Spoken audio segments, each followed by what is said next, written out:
everybody, and welcome to another episode of Messi Co. I'm Ashley here as always with my incredible co-host Gian, and this is our first episode post new stadium opening. How are we feeling?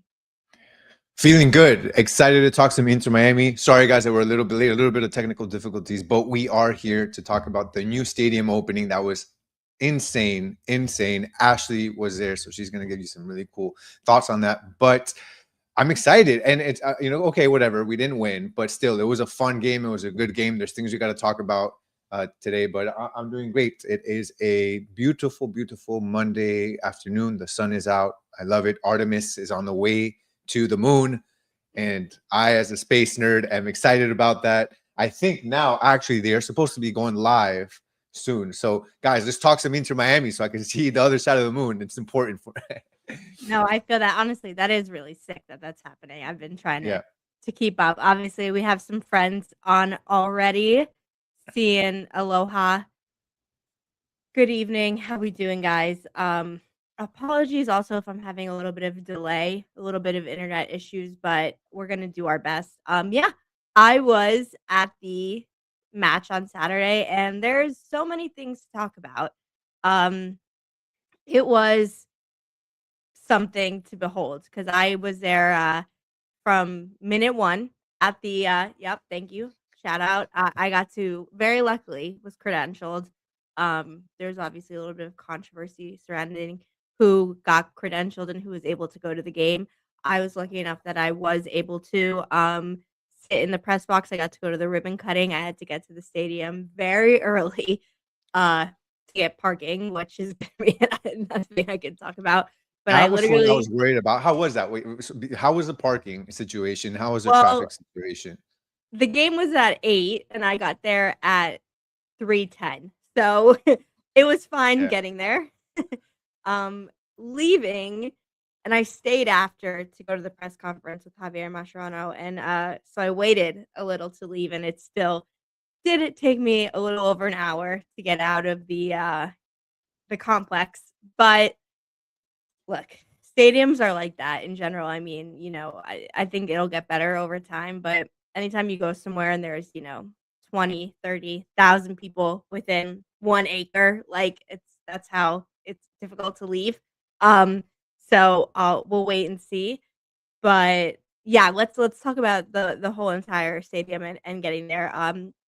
Like I said, I got there early for the ribbon cutting. And walking in there, it was really surreal. It's huge. The stadium is huge. It's beautiful.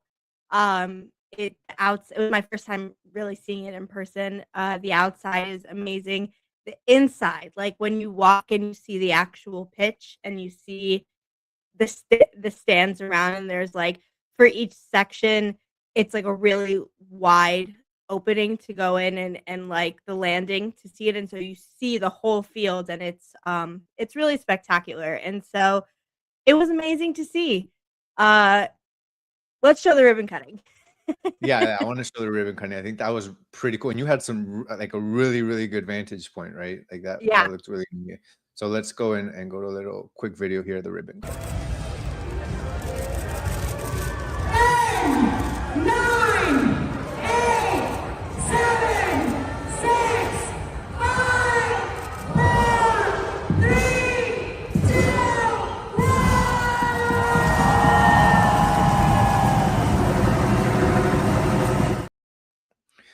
Yeah. That is pretty cool. That is pretty cool. I noticed those were safety scissors as well with the rounded ends. So make sure nobody gets hurt. No running with sharp scissors down the stairs. But that was really neat, really cool. I don't know. How do you feel about the ribbon cutting? I didn't know that they were going to do that. Honestly, I thought that was a pretty cool concept to do that. But Yeah. it looked like so much fun. Honestly.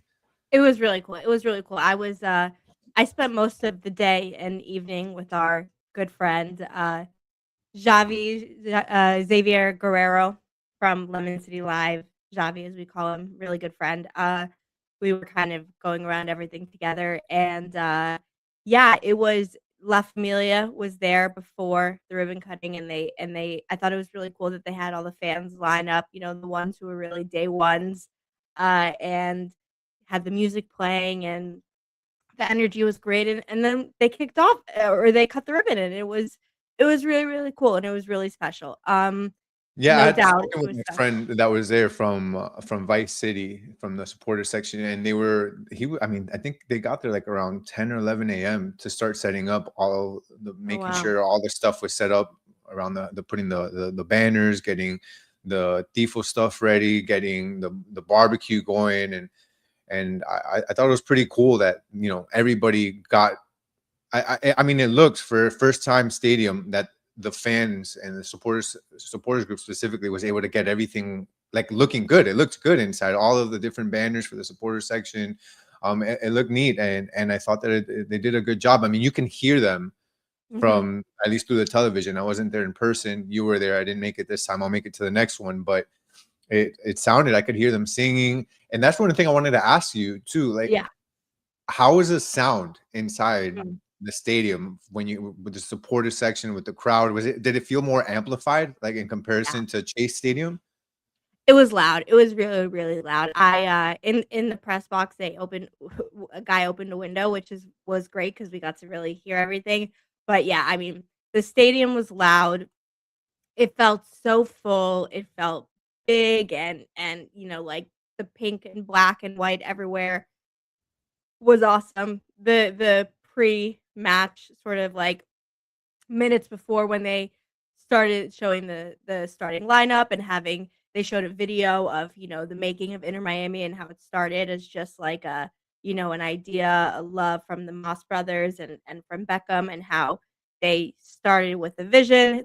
They showed the players who were like the first players to ever play for Inter Miami. Like, this was really obviously the very beginning. It was players like Rodolfo Pizarro, Matias Pellegrini, Go Gonzalo Higuain, and so it was really cool how they kind of had it be like a look through history, and then obviously they announced Messi, and you see the players come in, and you win the Supporters Shield, you win the Leagues Cup, the Supporters Shield, then the MLS Cup, and it was really awesome. The screens are huge. They had fireworks. They had all this really, really cool We got stuff. video. Let's put up Yeah, another video so that we can yeah. see here. Wait, that's not the one. I'll show that one after. I wanted to show this one.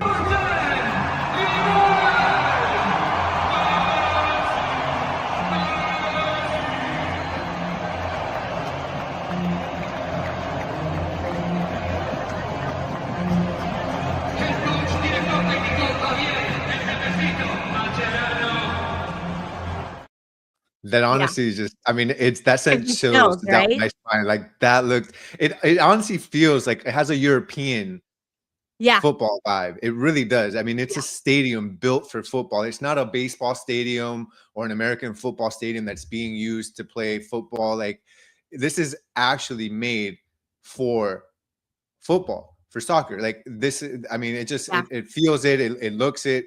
I just honestly can't wait to be their next game, and it just looks honestly incredible. I think they did an amazing job with it. There are things that obviously you I mean, I've seen it on social media. Ash, you even mentioned it to me. There are things that are obviously not ready yet, right? There are yeah, things that like supplies that aren't there, stands that aren't ready to serve the fans. Like there's things that are they're taking time, but other than that, like to meet this deadline and to be able to put this I mean, quite a show from what we've seen all over the networks and we were in such a short amount of time. Like I think that it was just incredible. Oh, yeah, and says, I'm in upstate New York. My son, grandson, and daughter in law and I flew down 2024 for a game. So much fun. Friends of theirs went down there this last weekend for the first game. So jealous. Oh, yeah, yeah, no, believe me. Ashley's right here. She went in. I'm jealous of her. So I can understand that.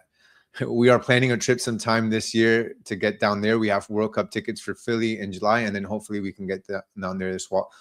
Oh, you have to. If you have the ability to come down to watch a yeah, game at this new stadium, I mean, it's just going to be an incredible experience. Like, I mean, seeing Messi there, but even if it's one of those off nights for Messi, like just being there at that stadium and I mean, it's quite a show, honestly. totally. Yeah, it was, my main thought after being there and leaving was that this stadium was made for fans in a really positive way because it's beautiful and to your point, it feels like a European or like a South American stadium that is just meant for soccer. It reminded me a little bit of being at like the Tottenham Stadium in London. It feels like it's totally for soccer, for football, and that was really special. I think to your point, there are probably a couple things that could be, updated or that they'll kind of grow into and when they finish everything. But for the fan, I think they did a magnificent job and going there to watch an Inter Miami game is going to be like a hell of an experience. It's really something special and so I'm really happy for the community and that everyone gets to enjoy it. They say it's like the house Messi built. It feels like that because you see the Leo Messi stand and he obviously we're gonna get into details. It was written in the stars. He was gonna score. The energy and the gratefulness you felt from all the fans and just the atmosphere in general was really special. It was awesome, and I'm glad I got to be there and experience it. I wanna go as a fan next, honestly.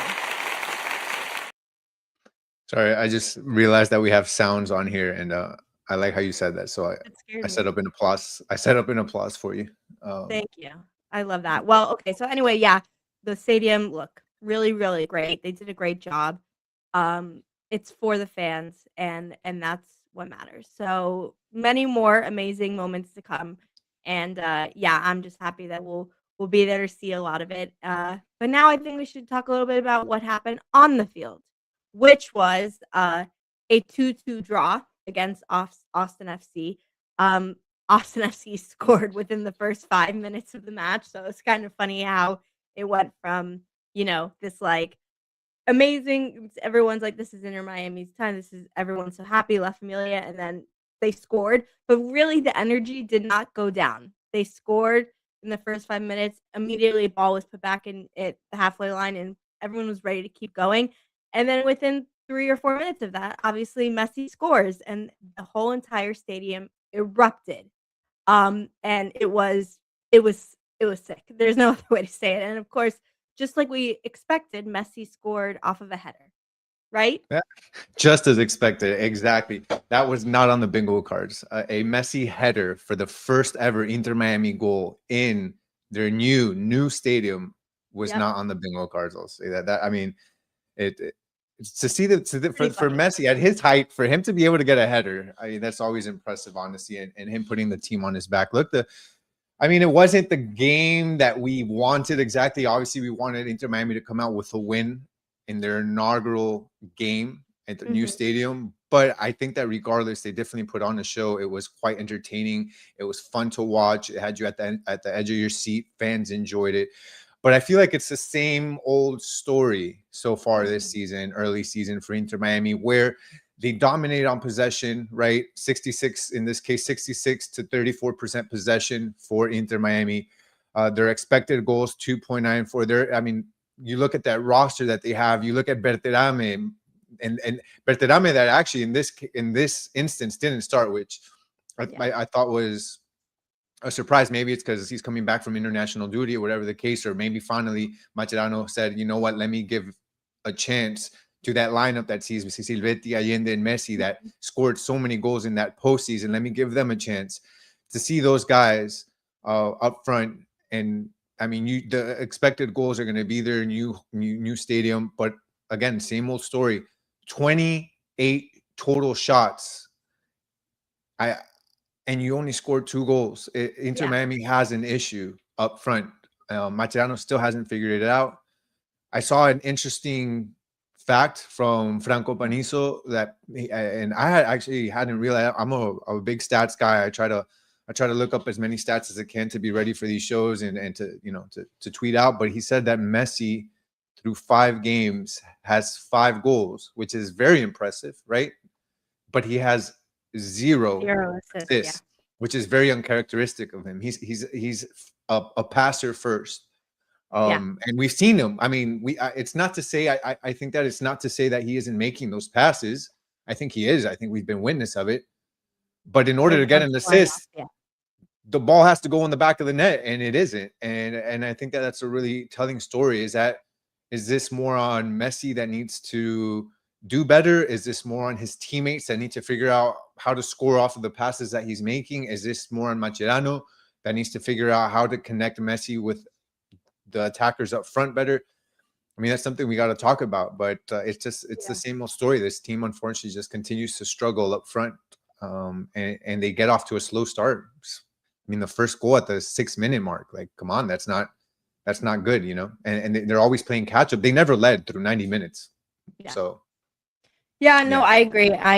It's funny with the Messi's goal, I will say, from the minute Ian Frey had it, like, got the pass and was, like, halfway through the box, everyone literally felt like they're gonna score. Messi's gonna score. Like, it just felt in the moment. It was a perfect ball.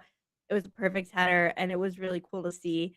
But yeah, look, the rest of the team and the setup is a lot of possession, not a lot of final action from it. And in my opinion, just watching the game, a lot of the time I was thinking Allende wasn't involved at all, whether by design or by the game. You had him in as your quote unquote starting striker, and nothing got to him. And so it was, frustrating. Salvetti had a few opportunities, but I would say it was more so he created them, not that it was like meant like, that it was something that was designed.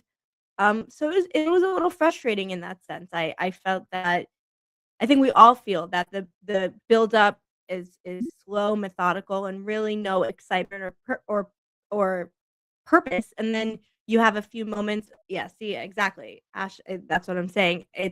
You have a few moments of brilliance, whether it's Messi, whether it's Suarez scoring, whether it's the pulse or all those things. You have those moments of greatness, which gets us these goals and keeps us in the game. But if you're seeing it as a whole package, it doesn't feel worth, like, the play didn't feel worth how great the atmosphere in the stadium was. Towards the end, I think you did think that they were going to score a third goal.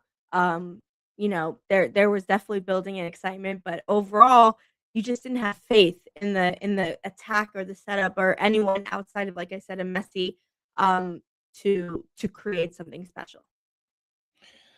yeah, continues to be the problem. I think that Mache really has to figure this team out soon. I mean, that's the reason they're not in Champions Cup right now. And you don't want it to become the reason why they don't win Leagues Cup, they don't win MLS Cup again. I think that they have to go after every single trophy that's left this season, and he has to figure out how to connect his front two to Messi. I thought it was going to look better, honestly, with Allende and Silvetti, and it didn't. It really didn't look good. I thought it was interesting to see how Ayala was in over Yannick Bright. Yannick Bright started on the bench. That game came in at minute 58. Ayala, I think, obviously, because of the lack of playing time, still trying to figure out how to play on this team. My expectations aren't super high right now for him, not because of him maybe not having, I think, the skills to do it. I think he's a good player just because of the fact that he hasn't had a lot of playing time. You can't put it all on him. De Paul, I think, was not the best this game. We were used to seeing him play at an all-star level this season so far early on. I thought he had been playing great, even though he had a fairly good, I think, rating for this game. But I think that there were a lot of times where his passing was just imprecise this game. He gave the ball up a lot. I would like to see that get better from him, and I think it will. It's he's coming back from an injury. Obviously, that bruise that he had on his leg looked pretty painful. So he's coming back from that first game back. I think that he'll probably get his legs under him. He'll look better next one. But Messi continues to be the best player on the field, like you expect him to. It's just the players around him need to step up, and they also need to do good at finding the right spots to be in. And again, that's more than anything, I think, up to Mascherano. But look, they go down early, minute 6. Then Messi, like you were talking about now with the header, responds almost immediately, minute 10, and then it becomes a pretty even game from then on, as far as the back and forth. And you guys talk about in chat, like I agree, and you mentioned it too, Ash. It's too slow, honestly. It's too Mhm. slow. It's too methodical. And unfortunately, it's not working. I think I'd like to see this team play faster.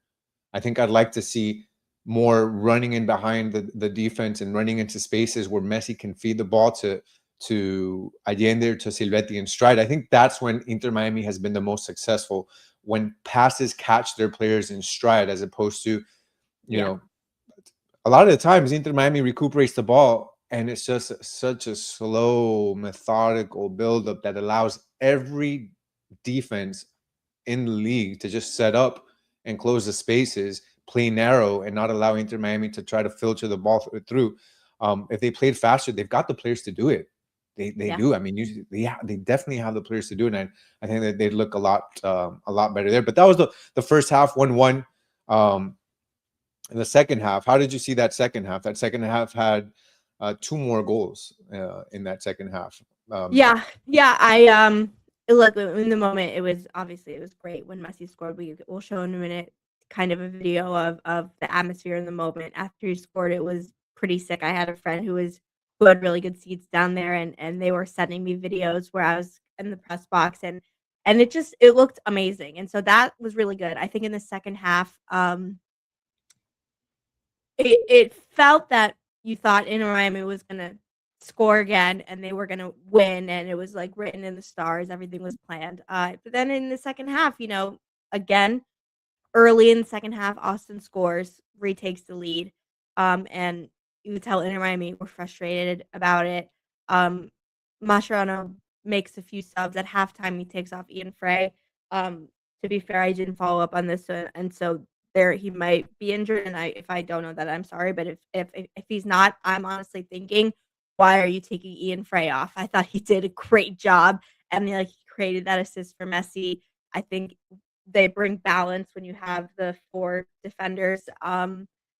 I again, unless it was injury or something that I don't know, I don't understand it exactly. I think the good thing I will say is that earlier than he had previously, Mascherano brings on Luis Suarez. I think it was like 67th, 68th minute, something like that, which is good. I think giving Suarez a good 20 to 25 minutes each game, whether or not Bertarame is starting or not, like however it is, I think bringing him on is a good strategy and a good plan. He brings in that excitement, that energy, and he scores, the goal to tie it up, and that is important to have toward the end of matches, when you're trying to catch the other team tired, slow for a minute, trying to get a result, all those things. A player like Luis Suarez is very dangerous in those moments, and so I thought that was good. I think that there's a troubling. I think there's a troubling trend here also, just going into the second half, where Macherano always has his back against the wall, and I mean, just throws out every weapon that he has to try to salvage the Mhm. game, because they go down early, and again, just 1-1 at half, they come out of the half. And almost immediately out of the half, minute 53, Jaden Nelson scores on Inter Miami, and Austin FC go up 2-1, and right away, basically 5 minutes later, Macherano, David Ayala comes out, Yannick Bright comes in. So basically, spot for spot, fresher legs. But then he takes out a defender, and he takes out Noah Allen, and Berterame comes in. And at that point in time, you think about it, you have one less defender. Now you have Berterame, Silvetti, Allende, and Messi all on the pitch at the same time, which I was saying I And never Suarez, expected those. Well, then Suarez. not yet, but Right, at right. that point in time, you have four, which was already like, okay, we have four attackers. We're only down one goal. I mean, you would have thought it's maybe that the Like Champions 4-1, League with yeah. 10 minutes left, and you need to, there's the Champions League final or something, and it's 1 minute left, and you got to put it all out there. I mean, I think that I like that Mascherano's saying, we need to score. We're going to get this. He's not waiting till the very end. But at times I think that, in this case, they tied, but there are times where I think he just he panics and he exposes this team too much. especially when you have more than 30 minutes left in a game. You're playing with one less defender. You're throwing it all out on the line with taking out Noah Allen and putting in Berterame. And then minute 73, they still haven't scored. Again, he's panicking, and he takes out Velasco Segovia and puts in Luis Suarez. At this point, you have Berterame, Luis Suarez, Tadeo Allende, Matteo Silvetti, and Messi. You have 5 attackers on the pitch. There's basically no defense there at that time. It could have been dangerous.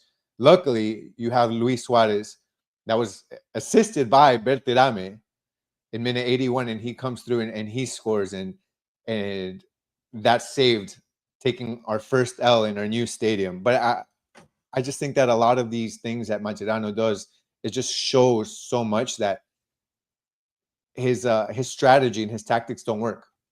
They don't work.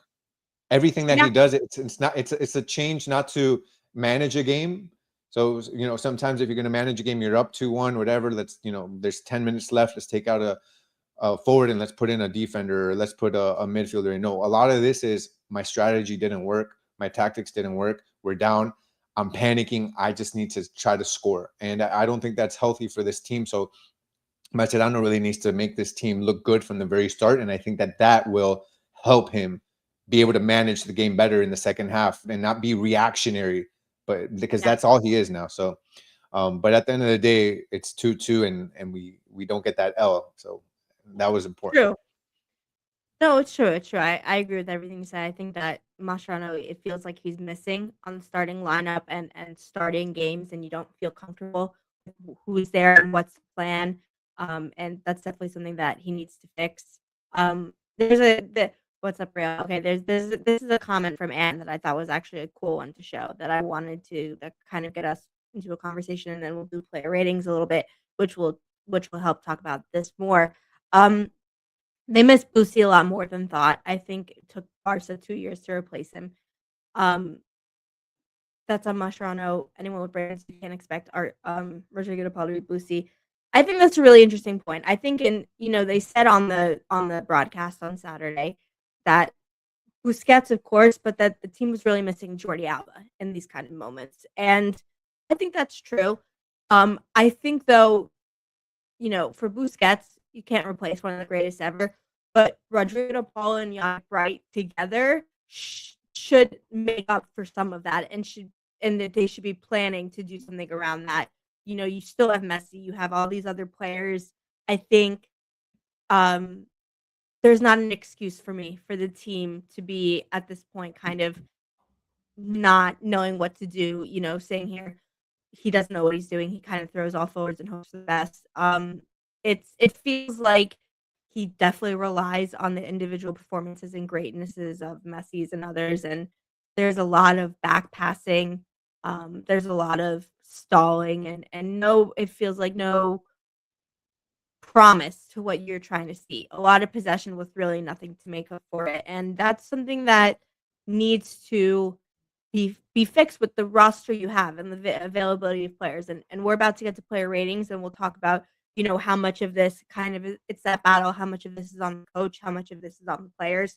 I think we rightfully put a lot of the heat on the coach for what he's doing and the lineups, and it feels just like it's not coming together this season. I think there are some players too that aren't. It's two bad things happening at the same time. It's maybe not being put in a position, but regardless, you're not necessarily putting your best foot forward, and I think that has a recipe for what we've been seeing. So let me put you on the hot seat real quick, okay? I'm going to put you on the hot seat. There are I'm going to give you 3 possible reasons why this team doesn't look at this current moment how we thought and hoped they would look.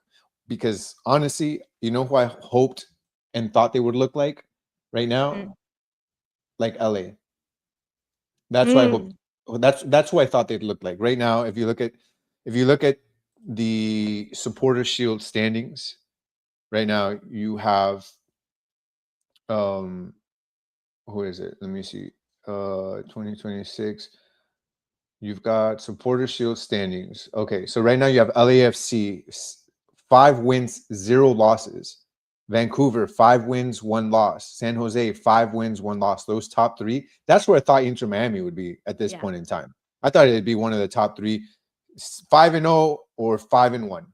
Yeah. Right now, they are in Supporter Shield standings. They are 11th. 11th with 3 wins, 1 loss, 2 ties. I did not expect that. So I'm going to put you in the hot seat. If I give you 3 reasons why this team isn't where they should be, what would you give more weight to? 1, Mascherano's coaching. 2, the players. No, 2, Messi. Okay, that Messi hasn't done enough. Or 3, the players around Messi haven't done enough. What would you put more weight on out of those 3 as to why Inter Miami isn't where they should be right now and why they aren't in Champions Cup? Yeah. I mean, I think it does stem from Mascherano and the fact that the setup and the opportunities aren't, giving the players time to create. But I do think there has to be something said that the individual players around Messi are not holding their end of the stick. Like a Bertarame, who has been in good positions or has come in to be the number 9, $15 million, hasn't scored yet.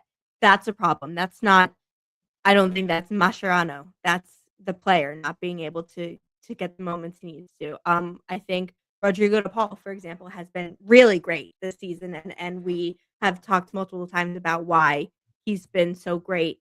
It's not because of coaching; it's because he's being great, despite of that. So I know you put me on the spot. You said to choose. I would say coaching is kind of 1A, but 1B really is the player performances. I think it's both things can be true at the same time, and it's not Messi. All the third choice isn't Messi. No, it's not Messi. It's Despite not. That's what I'm Messi, saying. this is It's what's not. happening. It's not He's Messi. being as It's great not as he can Messi be. at all. I mean, we've seen Yeah. Messi has five goals this season, and even though the assists aren't there, you've seen the passes that he makes.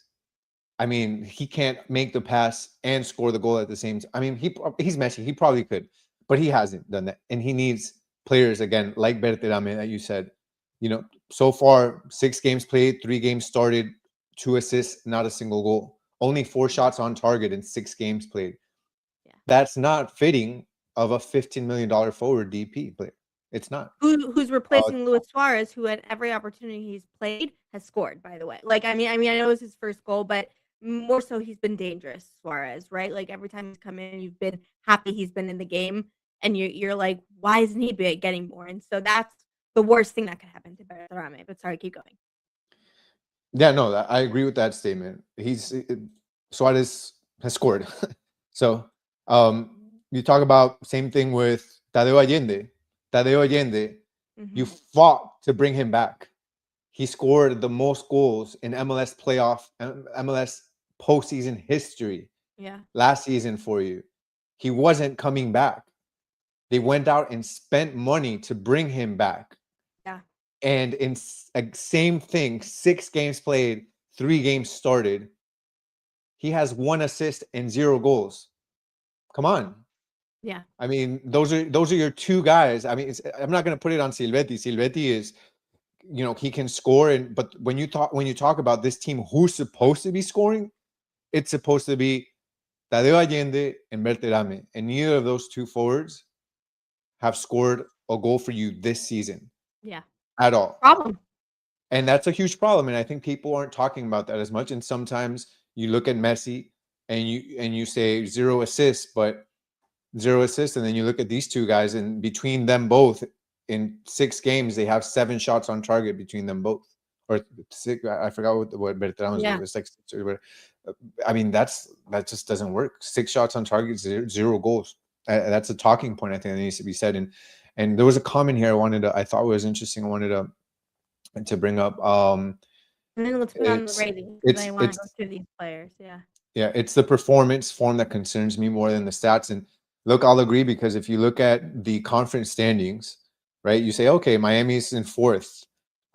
They're basically tied with New York City, Charlotte, that have 3 wins as well, right? Even Chicago behind them has 3 wins. You're like, okay, they're not that far back, but when you look at the product on the field, it doesn't look good, despite them not being that far from first in the East. So, all right, let's look at the player ratings here. Oh, Yeah. before we go to the player ratings, sorry, there was one more video. I know you had mentioned that you wanted to watch, which was the goal score.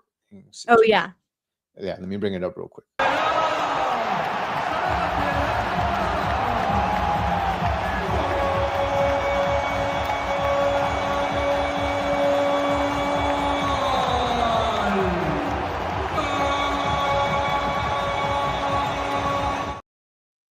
That just looks so cool, honestly. So cool, yeah. No, that was worth it. And I mean, yeah, we are going in on the players and the team, and it's true. There has to be change coaching. There has to be improvement. The energy though in the moment of him scoring was something you can't replace and you can't forget it, and it makes it worth it. But yeah, all right. So let's talk about the players. Let's talk about the players. I think there's some scores here that are interesting. Some expected, some not. I feel like we talked about the offense a lot, and we're going to keep talking about it. I think these are 2 really good points about Allende. That a lot of it is the goals he's supposed to be creating and doing those moments. He isn't creating for himself. I said it like in this past game. I felt that he wasn't available at all. Like I forgot he was in the game, and that's a problem when you're someone who's supposed to be generating goals. Here, but he gets a 7.5, which I think is interesting because I thought he was absent in the game really, and again, I think that's partially by design. That's out of his control, but part of it is in his control, and you want someone like him to be creating moments or finding himself open and available to create the chaos. And so that, like Silvetti, who I think has been tasked with a similar role, is maximizing those moments. And obviously, like we're not getting as many goals as we want. But every time Silvetti has the ball, he feels dangerous. He feels exciting. He feels like he could do a spectacular goal or pass or pass by in a second, and that gives him value and enjoyment. And he's bringing what he needs to bring. It's the others around him also that it's falling short. I think that obviously you look at Messi and you're like, yes, I mean, that score, the highest score on the pitch, it makes sense. But you look at the defense, Falcon and Mikael to me have done well. They have, I mean, 7.7, 7.3. I think consistently they've looked good throughout the season. Mikael to me, I know I've actually had some mention they're not that happy with Mikael. I think he's played very well. I think he's played really good. He's had his moments, but I think for the most part, like he looks like he's really good, and he looks like a player that can play, I think, in Europe. Honestly, I mean, he can play on a Premier League team. He's a really good player, and I think he does a good job of getting back, getting in the right positions. Falcon always in the right spot as well. How many goal line saves have we seen from Falcon? I really like that pairing those two. Look, if Casemiro comes in the summer, Casemiro is either playing next to De Paul, which most likely, but I don't have any issue with him sliding in there for to play. So at times where if Falcon maybe needs rest, or Mikael to match up with one of those two. I mean, Falcon and Casemiro back two would look amazing. Same thing with Mikael, but those two I think have played very well. Noah Allen and Ian Frey here with a 6.4 and a 6.2, saying that they had a poor game. I just think, look, here's what happens a lot, and I kind of want to bring this up. Noah Allen, he's not Jordi Alba, but he's asked to go up at times. Mm-hmm. And what happens is that every team Inter Miami plays against, play them fast. They want to make sure that they don't give Inter Miami time to set up and to get on defense the same way that Inter Miami allows their opponents to do. So what happens? A lot of time, if you notice, Noah Allen is on offense. Inter Miami turns the ball over quick. Yeah. Like they turn the ball over quick, and then the wings from the other team or the forwards right off of the bat just sprint into the open space that Noah Allen typically is in. But because he's involved in the offense, he gets caught either right next to a speedy winger or a speedy attacker, or behind, and he's trying to catch up. And I think that that looks bad on him, but most of the time, I think it's not his fault. It's the team that's giving up the ball when Noah Allen is when they're on offense, and Noah Allen is trying to help on offense. So Yeah. I think Noah Allen obviously started off as left back, but he's looked better at the center back position. But I think he's doing a formidable job of taking Reguilón's spot while he continues to get better. Ian Frey, to me, I thought Facundo Mura was going to be the starter, like the hands down starter, the guy that was going to create an immediate impact. And while he has started games, Ian Frey, to me, at times has looked better than Facundo Mura, in my Yeah. opinion. He's I think brought a more from an 6.2 is offensive ridiculous perspective. score. So, um, I wanted to. Somebody else said something here. To have the second worst score on that, I think, is a very unjust metric. He did an excellent assist on the goal. He does create, he does dangerous, he makes good runs, all of those things. I think that that's not a true score for Ian Frey. I will say scores that I do more so align with. I Ayala, think for right? Ayala, yeah, and I was just thinking again, really at halftime, I was like, oh, I forgot he was even in. Did not make an impact. Again, we could say partially it is, um, like systematic and strategic, but he made no noise for me, and I just kept thinking I'd rather have Yannick Wright playing right now. Yeah, yeah. I think that that's the difference. That supposedly in that position, Ayala is going to bring the defense. He's going to do a good job. He's not going to be as strong as Yannick Bright, obviously being a pillar in that midfield and being a destroyer and that sort of thing. Ayala will still bring some, but Ayala's forte over Yannick Bright, why you would have an Ayala over Yannick Bright is because of his ability pushing the ball forward. Even though Yannick Bright, I'll say, has continued to improve in that day. I mean, you can see the confidence at times where he even tries to take on certain players. He'll make some really good passes. But Ayala, just for what you wanted to see out of him in the offense, for him to free up also the ball a bit more, you just didn't see it enough to not have Yannick Bright in there. And at that point, that's where I think Mascherano said, you know what, it's just not worth it. Let me bring Yannick Bright back in. I don't know if you show this one, Ash. Yep, Mikael has been amazing. Yeah, agreed. Mikael drops his head a lot. That's his worst trait. Can happen at times. Could Him the and ball be Falcon have been leaving? an excellent duo. Yeah. Could the ball be leaving after the World Cup and leave space for an UDP? I don't think that as long as the Messi is here, the ball is here. Yeah, I don't think that's Also, the midfield should help Allen over the top if Allen pushes up. That's what they should be doing, and it doesn't always happen. And again, it's because they're also the entire team is caught high up when they give the ball over, and the opposite team just goes out running on the counter. That happens so much to Noah Allen, which is why I don't put it all on him. I think sometimes that score can be a bit unfair for him. Ian, I mean, I don't agree with this one here. Ian Frey is bad. We just make excuses for him because he's an academy kid. I don't I don't agree think. with I that. mean, I disagree with that. Fair to have your opinion, but I don't agree with that. Yeah. Yeah, I don't agree with that one. Segovia should be in the midfield. He is in the midfield. He just attacks through the middle a lot. He's typically right in front of Ayala and the Paul. I think they mean also how it's lined up here. Like it makes it seem like he's a winger when he's not in. I mean, looking at this, it just makes me want to say, at the cost of a Segovia, which would be, it's really not his fault, or even on Allende, I would say you put Silvetti on the wing, and you have either a Berterame or Suarez or someone like that start, and you have them there to create things, and so Messi isn't having to play 3 different positions at once. Like this, have the players in the position they're supposed to be in and let him be more of a generator than the one who has to kind of create and move around. And I mean, I'm watching the second half and I'm saying, like, Messi's your right winger right now. Like he was fully on the right side for like most of the second half, and I'm just like, he needs to be in the middle. You need to be in the middle. You need to be creating and making it dangerous for everyone else. And he did it because he had to. There was nowhere else to push the ball or to get space and to try and create and to do anything. He couldn't get it. So it was just, it was hard to watch. Look, I'm going to show you something. Do you see the heat map right here? Yeah. Can you see it? Look, this is Messi's heat map. If you notice, too, a lot of times, can you also see my pointer? Yeah. Yeah, look, notice how there's this spot right here. really often, because the Yeah. ball's not getting to him, he comes down and hovers around this area right here.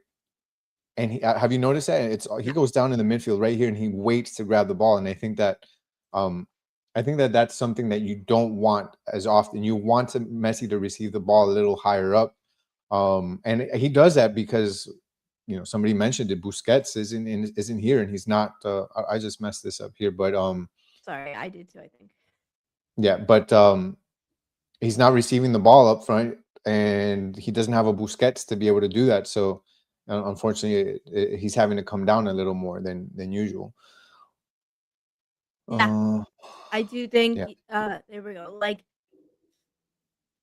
DePaul, I think it wasn't his best game, but it's still in the green. It's still better than most. St. Clair, honestly, I thought he had 2 or 3 really good saves. The goals were situations that really was nothing he could do. And he got, like I said, a couple good saves, a couple where he, was playing out of his goal enough to be able to stop something before it starts. I think obviously the 2 goals, but it doesn't feel like a good reflection on who was really good and who wasn't. I think that there are other players that have created more danger. yeah. He had, according to the statistics, he had one save, two. Obviously, the 2 goals conceded. Um, I thought he had more than one save. he had Felt he, felt he like it he did. had he had one save inside the box, and then he had one clearance and 11 recoveries. He acted twice as a sweeper, which is funny. But Look at that. Ayala has 35 passes in 60 minutes, which is not good. Agreed. I want to know how many passes the ball has in 60 minutes. I'm going to look that up because it's going to be a crazy difference. Or then Yannick Bright, because maybe you're not supposed to be as much as DePaul, but 35 passes is nothing. You have no, you're not creating anything in the game. You're not creating any worries. And Segovia, I felt similarly where it didn't feel like he was, creating enough where it was warranting the space and the position. And I do see here Messi frequently plays for right wing on Argentina. Yes, but it's different. Like, you have other players who are very dangerous and likely to score, like a Julian Alvarez or something like that. It's he plays on the right wing because he can create from there, and there's a lot of players operating, but also he can drift in when he has to. There's huge differences in my opinion. This is interesting. Give me Berthe and Suarez both start next game. We play slow as hell anyway. Yeah, that's a good point. The teams that are scoring on us are mostly counterattacks, right? Or immediate. We have the lion's share of possession, but it is going slowly. And if you're gonna go and stay slow, I agree. Bring on Suarez for longer. Bring on Berthe.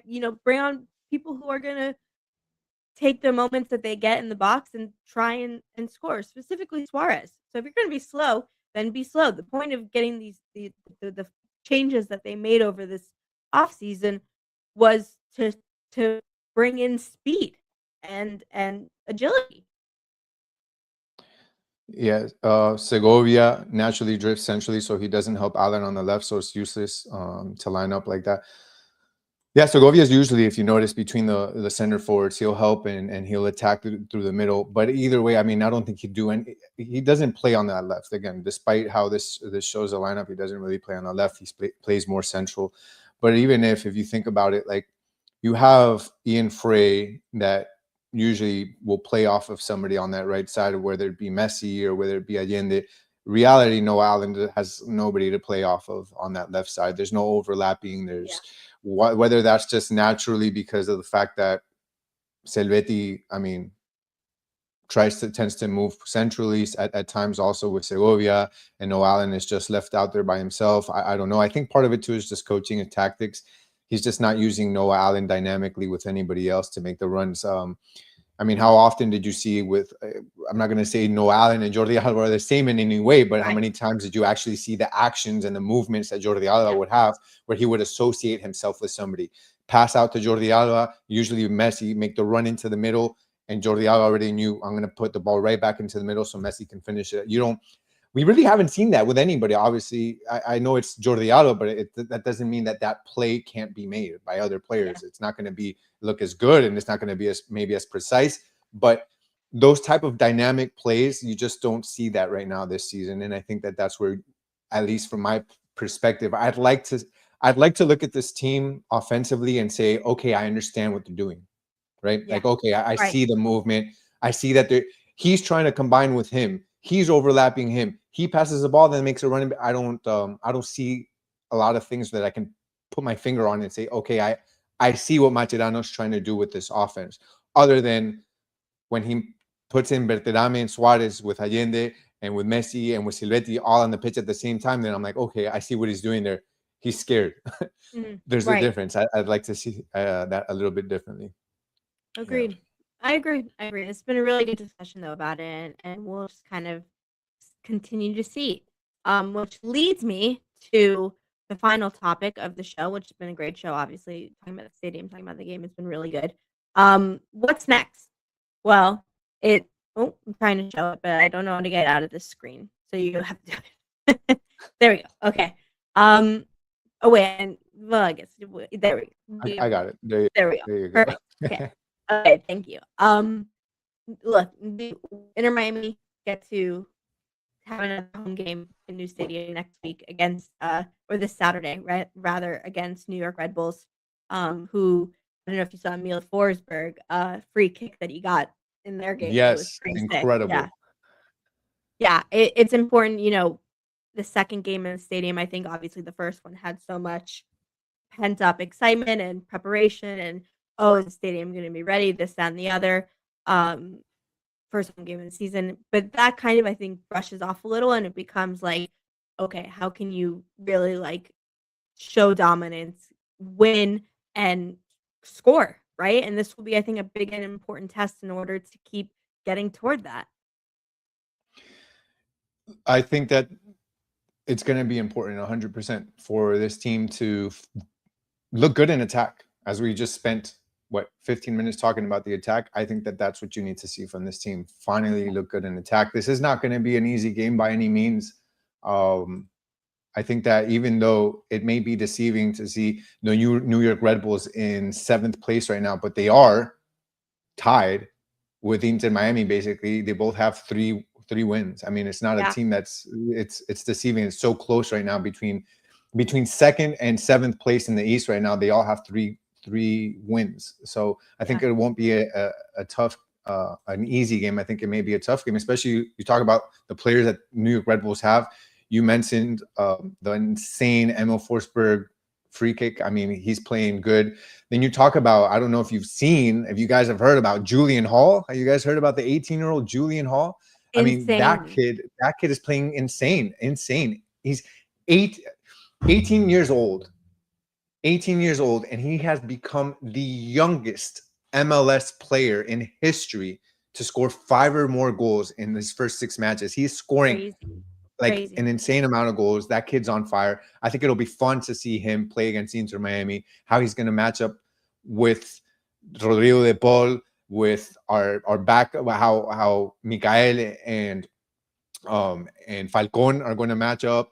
I mean, I think it's going to be a tough game for Inter Miami, not only from the attacking side, where they're going to have to figure out how to get on pace there, but again, when you have a team that's looking good on attack, like the Red Bulls are, I think it's going to be important. So far they have 9 goals so far this season, and they've had 13 goals scored on them. So from an attacking end, like you look. Inter Miami, that's the thing. On that. 13 goals. I mean, that's a team that Inter Miami, if they don't look good against the Red Bulls offensively, I mean, if you haven't already sounded the alarms, it's going to be time to sound the alarms, because this is a team that gets scored on. I mean, one of the most scored on teams in the East. I think only Orlando City. Jeez, Orlando City, 23 goals against. My goodness, I didn't realize that was that bad. Yeah. Only Cincinnati with 15, Orlando with 23 have more goals scored on them than the New York Red Bulls. So Inter Miami has to go in there and I mean, they have to look good on attack. The defense is going to be the interesting part, I think, in this one. Agreed. It'll be interesting, and I'm hopeful that we see some more attack. And this is a game where you have the opportunity to reestablish that attack and get something going. But wow, okay, it's almost been an hour. This has been a great show, a really great interactive show. We knew it would be after such an important weekend with the stadium opening. Really cool, really special. And the first of many, hopefully, great moments we're gonna have and being there and we're gonna go Gian together. I know you're gonna go check it out. It's exciting. It's still an exciting time to be an Inter Miami fan. Exciting to see how these next few months shape up. It is. It is. Is our next game that's here at home again? Yeah, which is Yeah, nice too if you think about it, just because of the fact that yeah, we hadn't played at home. Obviously, the all Champions Cup season, yeah. game, but Right. as far as league play, we hadn't played at home until now, and I think that that's something that we have to think about moving forward as well. Is the team hasn't looked good, 100%. They haven't looked the best on attack. We mentioned that they they've left you wanting more, but we have to remember that for the most part, they've been playing away from home. And I think that, at times you may kind of give that a bit of merit, right? And say, okay, they haven't looked that good. At least they have 3 wins playing away from home. But what is this team going to look like now that they're finally playing at home, right? Yeah. We tied 2-2 right now. Let's see what the next run of games at home actually look like to get a full understanding of what this team looks like. Maybe they just needed to settle down. No more traveling right now. Right now, you're just going to play at home, feel good, get your feet under you, to get more experience in this new stadium of yours that is insanely cool and amazing, and with your home crowd. I'm hoping here that we really see a change in this team. Finally being at home, looking good. And yeah, because how many more games do we have, or what's our schedule look like for home? Is it the next few games? Let me see. Definitely next week. I think Colorado is away. But then we have another home game. Yeah, Red Bulls, right? So Colorado is going to be. Where the hell is Colorado? Man, I can't even see. I'm trying to figure out where the heck these guys are playing. MLS. Let's see. Okay. Well, probably should have had that ready. That's fine. No worries. We know at least 2 of the next 3 are at new stadium, so that's important. But yeah. Anyway, thank you everyone for watching and again participating. It was super fun. Make sure you are following us at Messi Co on Twitter /X. That was really one of the reasons why we get the opportunities we do, and then I got the opportunity to go and see such an amazing moment in person. There you go. 1 home, 2 away, then 2 home. Yeah. So 3 of the next 5 games are going to be here at New Stadium, and that's important. They need to kind of jump from it. Your hope is the last thing you lose, guys. Your hope is the last thing you lose. I know you guys are going through it, because I'm here hopeful that things are going to change with this team, but that's the last thing you lose. You always got to have hope. Always got to have hope, no matter how. Look, and at the end of the day, we can't act like I mean, it's just dark times and it's all grim either. I mean, guys, we're not at the bottom of the table, and we have Messi on the team. Like, come on now, like, you can't, your hope comes from somewhere. You may have Macherano on here, but you have Messi. Yeah, Messi, exactly, and that's what the show is. That's what our show is. And you have 90-year-old Suarez that's still scoring goals off of the bench. Like, guys, it's not over. This is the beginning of the season. We're going to be okay. I promise you. We will be good. And look, I have faith that Macherano is going to have an epiphany. He's going to have a dream that an angel comes to him in his dream and tells him, this is how you need to play. And I promise you, things are going to be good, guys. We're doing good. Don't worry. Everything's going to be fine. Promise. Agreed. Okay. So last thing, we're getting good chat. So I do want to say, here's the last question. Do you think we're going to win a trophy this year? Yes. Dude, we better. I said yes. We better win a trophy. We will. Look, I'm telling you, this team, look, here's what I think they need to do. They need to win Leagues Cup, and they need to win MLS Cup. There's no ifs, ands, or buts. If they don't win those 2, if you do not win those 2, Macherano's not here next season. I guarantee it. I give you my word that if they don't win those 2, they're out, because Champions Cup was such a hit on this team. I know that Jorge Mas is absolutely pissed about it. He's not going to say it. He's going to have the back of his coach. He's going to say it. But I know that after they got bounced from MLS Cup, Can you see? Okay, guys, I'm okay. Don't worry. My camera went off, but I'm still here, guys. I did not get kidnapped. Don't worry. That's okay. Perfect time for us to close it Perfect out. time to us to close it out, guys. We're gonna be fine. We're gonna be fine. Here's a perfect way to end it. Messi scoring a hat trick from his walker. Look, we'll take it. That's why we have a lot of things to look forward to, and I'll take that any day of the week. So Here, thank guys. you. There you go. Perfect. Well, thank you again, everyone, for tuning in. Make sure you're following us. Exciting times for Inter Miami, and it'll continue to be that way. So for this episode of Messi Co, I'm Ashley. That is Gian, and we will see you next time. See you guys. Thank you.